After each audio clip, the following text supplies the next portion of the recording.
Good evening and welcome to the Cherry Hill West Weekly Report. I'm Scott Broder. And I'm Susan Desenhall, and here's the news.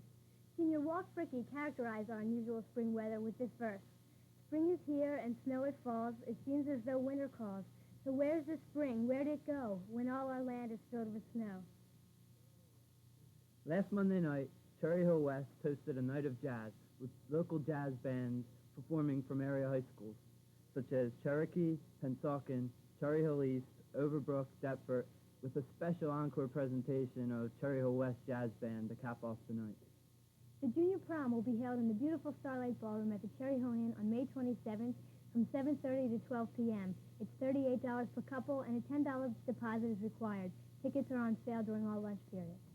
On June 3rd, the senior prom will be at the Holloran Plaza on Route 130 in Pennsauken from 8 o'clock p.m. to 1 o'clock a.m. The price will be $37 per couple, and tickets are on sale from now until April 29th. In sports, the girls' track team with the record of 3 wins and 2 losses will compete in the Woodbury Relays on Friday and Saturday, and the girls' softball team with the record of 4 wins, 1 loss will be playing Lenape at Cherry Hill West Field Saturday at 11 o'clock. West baseball team fell to a 4-2 record with a 3-0 loss against Washington Township last Friday. Tom Peake only allowed 3 hits for Cherry Hill West, but in return he only got 2 hits. The boys track team lost to Pennsauken last Thursday to lower their season record to 1-4, and the golf team bettered their record to 4-1. The Student Activities Organization held its annual gong show Friday night for over 300 people. The night was filled with fun and comedy, and the undisputed winners with a perfect score of 30 were Men at West with their semi-a-cappella version of My Girl. With us today are Al Ziskin and Dan DePasquale representing Men at West. Dan, from what I understand, it was your first performance on stage. Were you nervous at all? Yeah, I was a little nervous, but we practiced a while, and we sort of knew the judges, went out with them before, after the show, so we pretty much had wrapped it up in the bag. Al, did all the screaming fans that you must have heard throughout the whole performance, did they give you any added energy? Yeah, I guess that you could say that, but being a seasoned professional, try not to let it get to you. But yeah, it was really exciting. People said the key to your success was this girl in a bikini, this unnamed girl with a hairy chest. Yeah, I believe you're referring to Miss Bordner. Yeah. And what are your future plans, if any? Well, we're thinking about getting the band back together, taking it on the road, tour a couple bar mitzvahs in Cherry Hill. Oh, well, I wish you a lot of luck, and thank you both for joining us. Following the Gong Show was a rock concert with the rock band Steele. With us today is Mark Steele, lead singer and lead guitarist of the band, who also happens to be a social studies teacher here at West. Mr. Steele, you could classify your style of music. How would you describe it? Let's see, Scott. It's a little difficult question. Many people have asked me that over the course of the year. It is rock. It is definitely not hard rock. I would say if I had to put in one framework of a couple performers, probably somewhere along the line of Dave Mason or an REO Speedwagon kind of rock kind of sound in that vein. You've been in the music business for about 15 years now, and you've probably seen a lot of trends and fads come about. Oh, yeah. Have you gone with these fads and, kept up with them? Well, you're kind. It's been a little longer than 15 years, but when I was here as a student, I was part of what was then Beatlemania, and all the bands I was in at that time, we went through various changes, playing Beatles, Rolling Stones, the Kinks, all the early music, The Who. When I got to college, it was in the late part of the 60s, and the protest movement was going on, so my style of music changed a little bit to more of the Crosby, Stills, and Nash, and more of a, I guess, kind of peace movement kind of atmosphere. Lately, though, however, I've gotten back into doing more of a rock vein, and that's where I want to stay at least for a few more years and give it a shot that way and see what happens. With the original band, you're doing all originals Yes, now? they're all my creations, and I do collaborate on occasion with a few other people but most of what is written is done by myself. You've just come out of the studio with a demo tape type of thing, and what are your future plans with it? Well, I have done 6 songs in the studio right now. One of them I'm going to enter in American Song Festival competition. It's a slow ballad. That was one of the songs that I had two of our fine vocalists, Chuck Slayton and Brendan Marotti, sing the other night with me. I'm going to enter that one in the American Song Festival. The other two songs that I think are very, very good, I'm probably within the framework, hopefully by the end of May, I'm going to take them and press out a 45 and release it myself to just sell locally and, that kind of thing. But I've sent the tapes out to some companies. Some other people have them, management companies and stuff like that. It's been a kind of dream for me for a long, long time of doing something along this line as a professional, performing my own music for a living. But I'm not worried about failure. I think the key thing in any kind of situation like this that's artistic is the failure to try. And I am going to put as much time and effort into this, and money, obviously, that it takes for a while to give it a reasonably good opportunity to be successful. And then if it doesn't work out, I'll always have the peace of mind knowing that, hey, look, I gave it my best shot and it just didn't pan out, because not everybody can do it. Yeah, that's great. Thanks a lot, and I hope your dreams come true. Thanks, Scott, very much, and thank you out there. Last week was International Cooking Week, and reporter Mike Goldman talked to Miss Mary Sue Trotman in her home economics class. This is Michael Goldman. I'm here with Miss Trotman. She's in charge of the creative cooking. She's teacher of the creative cooking class here at West. Miss Trotman, what exactly is going on here? Well, right now we're working on a unit in international foods. This is a creative foods course, and that being the case, the students can choose different units that they would like to do. And given that there are 4 kitchen groups this semester, each one of the groups has chosen a specific country that they would like to explore. They've prepared a report and selected a menu which they feel is typical of that country that we can prepare in class. And then they're encouraged to invite outside guests to come partake of our culinary arts that we're doing. So the girls that prepared this one can explain to you exactly what we're eating and what we're learning in this particular presentation. This country is France. And Wendy, what exactly are you eating here? Beef fondue. And what's that? Beef you put in a fondue pot and put it in the sauce. Do you enjoy doing this? Sure. Is this the first time you've had this course? Yes. What kind of sauce is this? Barbecue, blue cheese, onion, and horseradish. I'm talking to Mrs. Slim. Mrs. Slim, what are you doing here? I was invited by the home ec class to come down and join their food that they were having today. Do you work at West? Yes, in the freshman office. Do you like the food? Very good. What exactly is fondue? It's just oil, and you get meat and vegetables, and you stick it in the oil so it cooks them. And what other meals have you prepared this week, or what are you planning? Next in line is German food. What other countries have you eaten their food from? Italy and Israel. Do you like? Have you been thinking of cooking as a career? Yes, I have. I've planned on going to school down in Atlantic County College. They have a 2-year course down there. Do you feel that this course has prepared you for cooking as a career? Yeah, somewhat. Pretty much so. Okay, thank you. And what role did you play in the preparation of this meal? Well, me and my associates here, we made the French bread. Was that difficult? Well, in a way it was, because it took like 2 days. You had to punch it down. You had to let it rise. Then you had to punch it down a second time and roll it out. And then the third day you had to finish it off by baking it and put the butter on it and stick it in the oven again. How's it taste? It's delicious. It's very good. No, it's okay.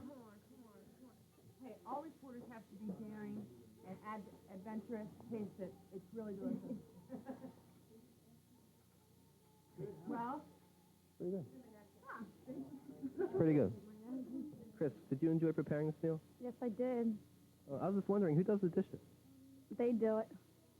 Hi, this is Michael Goldman for West Cable News. Thank you for watching West Weekly Report. Please join us again next week at this time. Good night. Good night.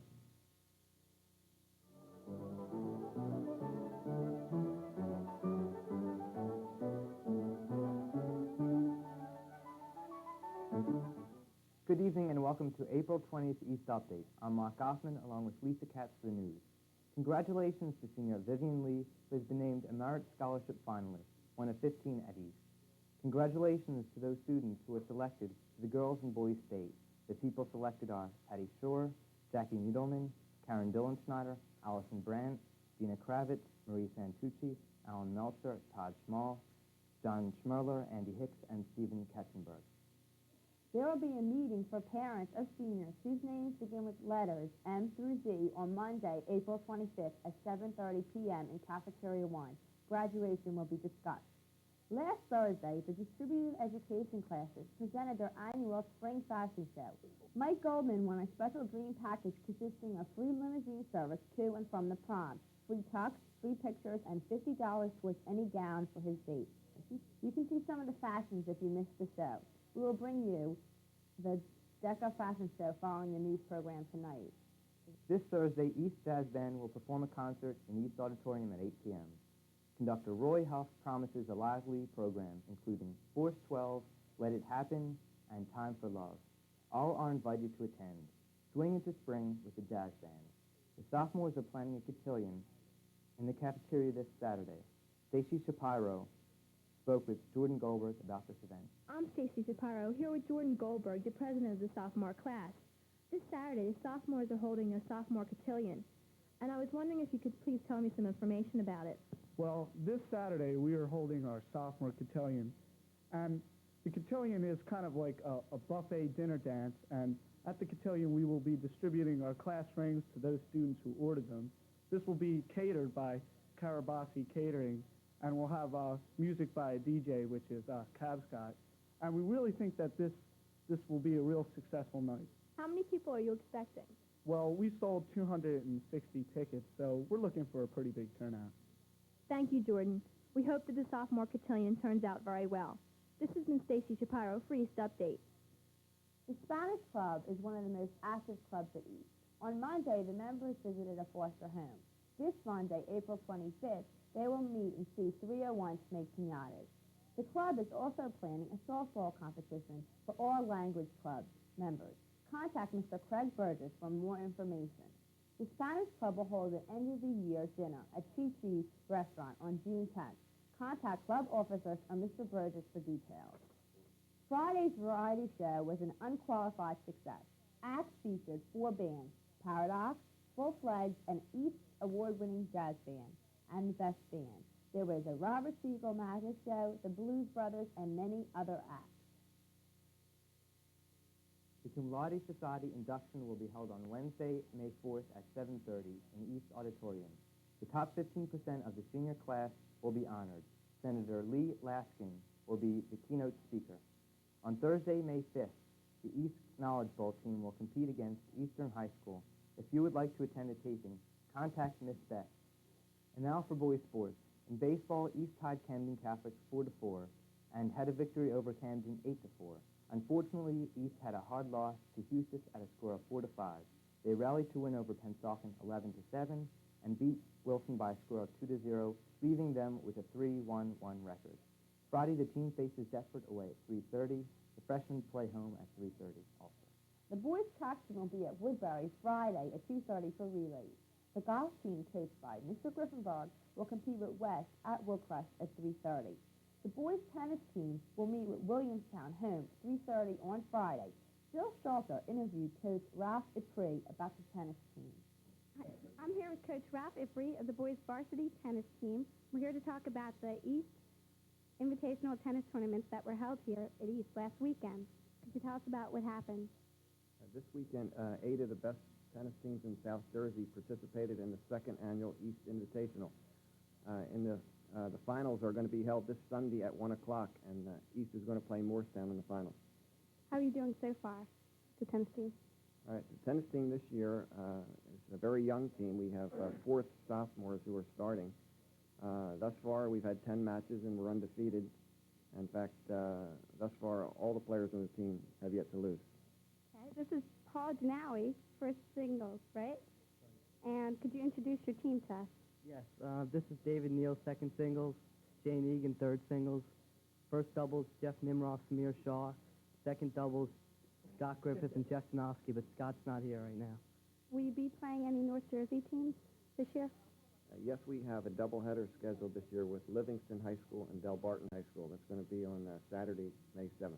Well, we wish you luck for the rest of the year. And this has been Jill Schulter with East Update. In girls sports, the freshman girls softball team had been on a winning streak. Last Thursday, they used a late rally to ice over a victory in Pennsauken 18-10. On Monday, the team came from behind a top previously undefeated Washington Township 13-9. The girls team is now undefeated. Coach Chuck Fleshman congratulates the girls for a super team effort.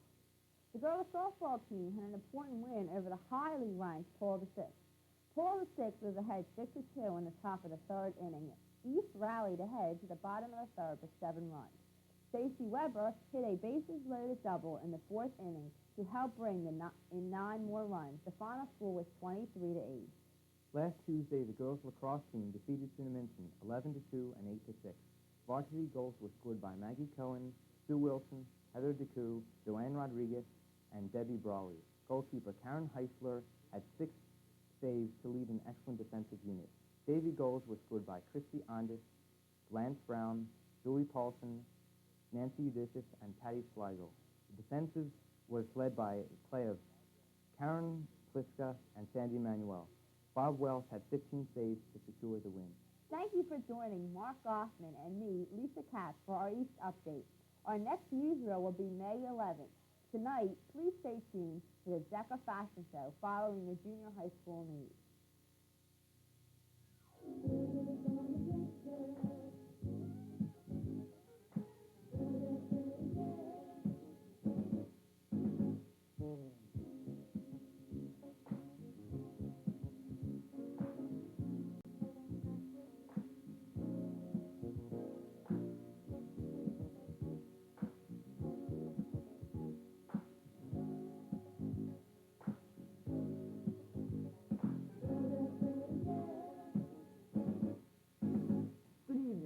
Michael Erickson welcoming you to tonight's edition of Brainerd News. On April 13th at 7 p.m., Mrs. Persico gave birth to an 8-pound, 4-ounce baby boy. I would like to congratulate the mother and father and baby, who we hear are doing fine. And here with our story for the month of April is Charlie Miller.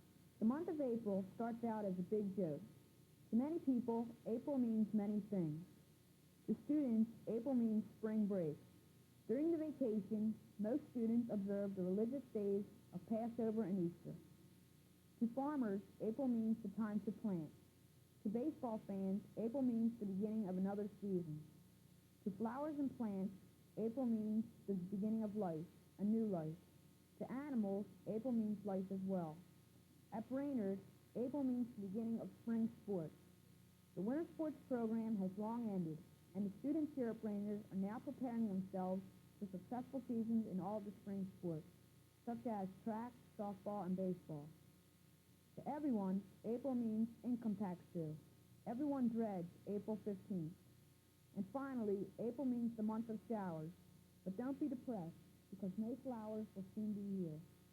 So enjoy the month of April and be patient.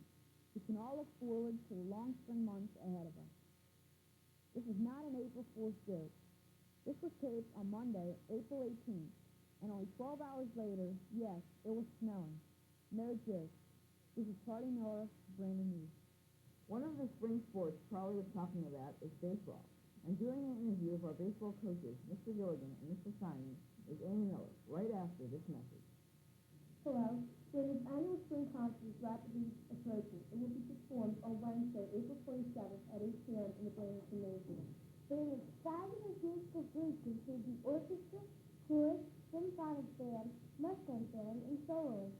They will be performing numbers from the Broadway hit musical Cats, Fame, a jazz original Birdland, the incredible 1812 Orchestra from the Bad News Bears, and songs from the land of fire and ice. This will be a great event, and all students and faculty are invited. And if you're wondering who we are, we're two singing and dancing cats from the chorus. Thank you. Mr. Simon, what do you look for when choosing a team? Well, Amy, before I answer that question, I'd first like to introduce my assistant coach, Mr. Gilligan. He's the 7th grade coach. I'm Mr. Gilligan. Nice to have you here. When we choose our team, we have evaluation cards on each player that comes out. Now, for 7th grade, we've had approximately 50 boys come out, and for 8th grade, we've had approximately 40, for a total of 90. We have a card on each boy, and we evaluate the basic necessities of a baseball player, throwing, hitting, catching, and I think we do a pretty good evaluation on each boy. We give a boy at least 3 or 4 days tryout for the team. We keep approximately 17 8th graders and 14 7th graders. We have 2 teams, an 8th grade team and a 7th grade team. The 7th grade team only plays approximately 5 games, and they're not in a league. The 8th grade is more or less the varsity. They're in a league, 10-team league called the South Jersey Middle School Baseball League, and we keep approximately 17 18 boys. Last year, the team tied Heritage for first place. What are your expectations for the team this year? Our big expectation is to beat Heritage this year. Last year, as you said, we tied them for the South Jersey Baseball Championship for the league, and we had the playoff win and we lost 4-3. Heritage is the favorite this year. Our team is very questionable right now. We lost every player from last year's team, and I think we have good hitting, good fielding. The pitching is a little questionable right now. The weather has a lot to do with it. We haven't been able to prepare the pitchers right in this cold weather. Thank you, Mr. Simon. Thank you. And we hope that this year's baseball team does as well as the teams in the past. Okay, thank you. That's our show for tonight. For the entire Brainerd News staff, this is Michael Erickson saying good night and see you next week.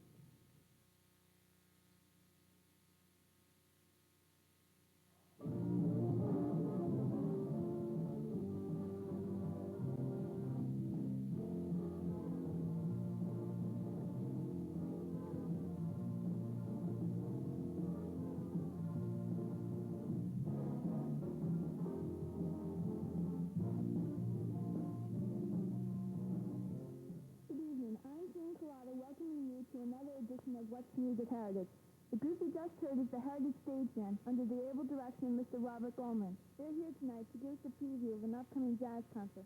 Mr. Goldman, what is the Heritage Stage Band and how many students are involved? Well, there's 17 or 18 students involved in the Heritage Stage Band.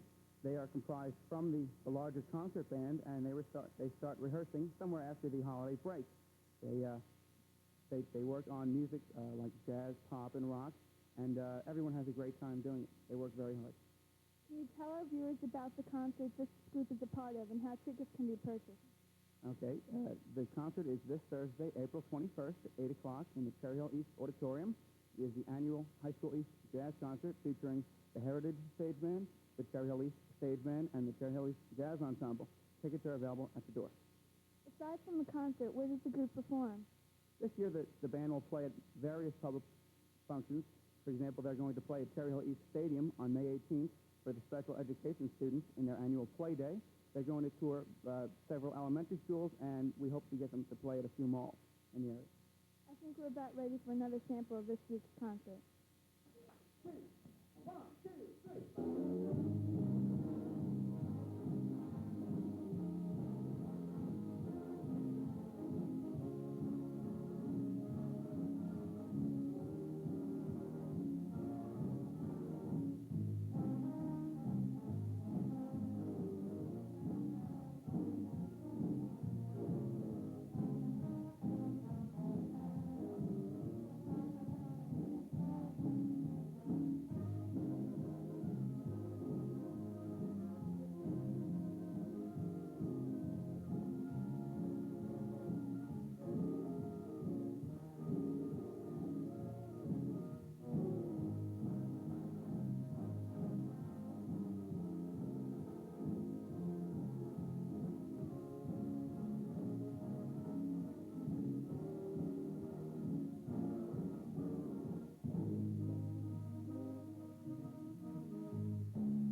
like to thank Mr. Goldman and his musicians for joining us this evening, and to remind our viewers not to miss this week's concert. So, from Jean Carrata, thanks for watching What's News at Heritage.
Hi, this is Dennis Reicher, and welcome to this week's edition of the Beck School Report.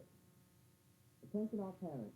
Report cards will be sent home this Friday with all Beck students. Report cards are to be signed and returned to school by around Tuesday. Darren Asuma is here with us now with our health tips for the week. Darren? It has been reported recently in the Harvard Medical School health letter that racket sports such as racquetball and sometimes tennis are associated with a high risk of eye injuries if protective eye gear is not worn. Eye injuries can be immediately damaging to the vision, or other injuries can have a delayed effect. It is now evident that a commonly used pair of rims from an old pair of glasses is not adequate to prevent eye damage. Laboratory studies are suggesting a protective lens, one capable of stopping a 22-gauge bullet at 20 feet. Check with your eye care specialist for his advice. Remember, an ounce of prevention is worth a pound of cure, and eye protection is worth a lifetime of reading pleasure. This is Darren Asuma with your health tips for the week. Now back to Dave Fleischer in the Beck studio. Thanks, Darren. Jeremy Trinidad is with us with a preview of this year's track team. Well, it's springtime again. You know what that means? That means that the Beck track team is practicing for the upcoming track meet. The Beck track team is coached by 3 of Beck's faculty members, Mr. Bakley, Mr. McCormick, and Mr. Wakeman. In the past 10 years, Beck has had 9 winning seasons, and this year we intend to do it again. In previous years, all the running events have been measured in yards. This year's going to be a little bit different. They'll be measured in meters. These running events include the 75-meter dash, the 100-meter dash, the 400-meter run, the 400-meter relay, the 800-meter run, and the 1600-meter run. Other events include the long jump, the high jump, the shot put, and discus. All in all, looks like it's going to be a great season. Our next track meet will be April 26th at home, when Heritage will try to give us a run for the money. This is Jeremy Trinidad reporting for the track team. Now back to Dave Fleischer in the Beck studio. Thank you, Jeremy. Tim Fuhrer has an interview with Mr. Niesner, the girls softball team's coach. Tema?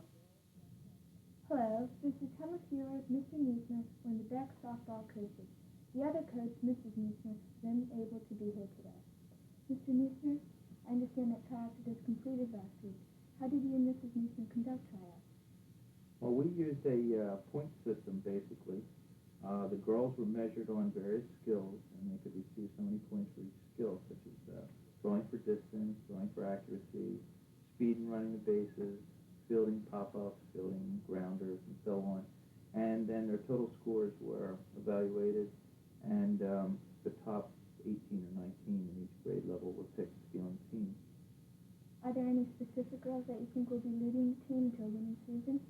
Well, on the 8th grade team, we have quite a few of the girls that were on the 7th grade team back.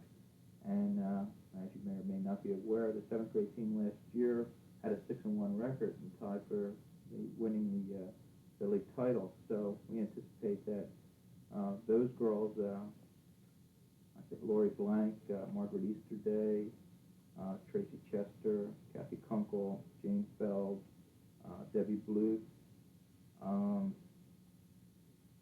just to name some of them, Rode and Drower, Kathy West. They were all on the team last year, and they did an excellent job. So I anticipate that they'll probably be leading the team this year, along with some new talent that we seem to have picked up over the summer. So I'm looking forward to an excellent season in the 8th grade. Now, the 7th grade is fairly new to me. I haven't seen the girls play too much due to the unseasonable temperatures that we've been having as of late, but they also seem to have a lot of very talented young ladies, so we're anticipating that we should have a good record both grade levels. What kind of season are you forecasting for this year? Well, we're looking to go undefeated in the 8th grade, and hopefully the 7th grade will do as well. Thank you, Mr. Niesner, and we wish this year's softball team the best of luck. Thank you very much. This has been Tema Fuhrer. Now back to David Fleischer in the Beck studio. Thanks, Tema. Tune in on May 4th when the Beck School Report will conduct a special which will consist of all Spectrum activities. Well, that just about wraps it up for this edition of the Beck School Report. For Tema Fuhrer, Jeremy Trinidad, Darren DeSuma, and the rest of the Beck News team, this is Dave Fleischer. Thanks for watching.